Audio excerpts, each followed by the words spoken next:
अस्सलाम वालेकुम दोस्तों, आज की इस वीडियो में हम आपको बताएंगे कि अगर आपने अपनी VFD की फ्रिक्वेंसी को कम या ज्यादा करना है तो आप किस तरह करेंगे। नॉर्मली तौर पर दोस्तों हम VFD पर मौजूद अप या डाउन के बटन की मदद से अपनी VFD की फ्रिक्वेंसी को कम या ज्यादा करते हैं। अगर आपने प्रोग्रामिंग के थ्रू अपनी VFD की फ्रिक्वेंसी को कम या ज्यादा करना है तो आप किस तरह करेंगे।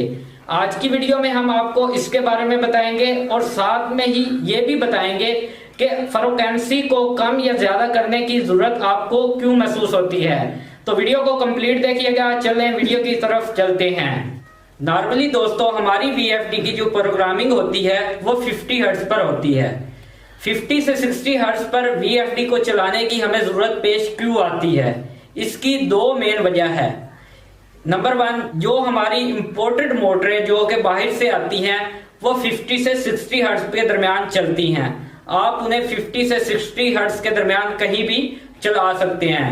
दूसरे नंबर पे जो मेन वजह है, अगर आपके पास सोलर सिस्टम ज्यादा लगा हुआ है, आपके पैनल ज्यादा हैं, आपकी मोटर जब आप सुबह चलाते हैं फर्स्ट टाइम तो 50 हर्ट्ज पर चल रही होती है, सेकंड टाइम भी 50 हर्ट्ज के करीब करीब चल रही होती है, तो आप अपनी VFD की प्रोग्रामिंग कर अपनी मोटर को 50 या 60 इसके दरमियान में कहीं भी एडजस्ट कर सकते हैं, जिसकी वजह से आपको मोटर के पानी के प्रेशर में भी इजाफा देखने को मिलेगा।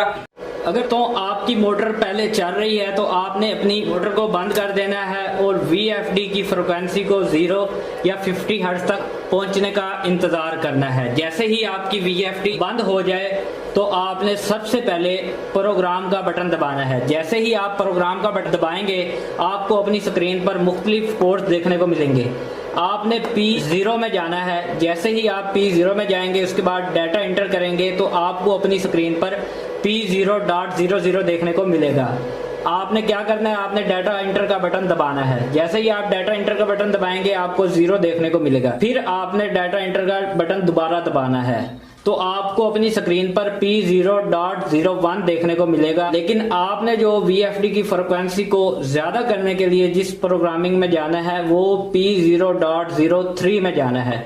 तो मैं अब 3 में जाऊंगा। जैसे ही मैं 3 में जाऊंगा तो इसको डाटा एंटर करूंगा। तो जैसे ही मैंने डाटा एंटर किया मेरी स्क्रीन पर 50 हर्ट्ज आपको देखने को मिल रहे हैं।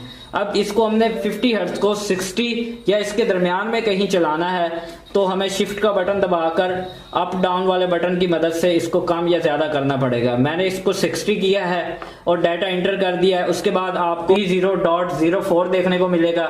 इसमें भी आपने डाटा एंटर करना है और जो आपको अपनी स्क्रीन पर 50 देखने को मिल रहा है इसको भी आपने 60 हर्ट्ज कर देना है और डाटा एंटर कर देना है। इसके बाद P0.05 देखने को आपको मिलेगा, इसको आपने नहीं छेड़ना। इसके बाद आपने P0.06 में चले जाना है, इसको डाटा एंटर करना है। तो यहाँ भी आपको 50 हर्ट्ज देखने को मिलेंगे। इसको भी आपने शिफ्ट के बटन की मदद से 60 हर्ट्ज कर देना है और डाटा एंटर कर प्रोग्रामिंग से बाहर आ जाना है।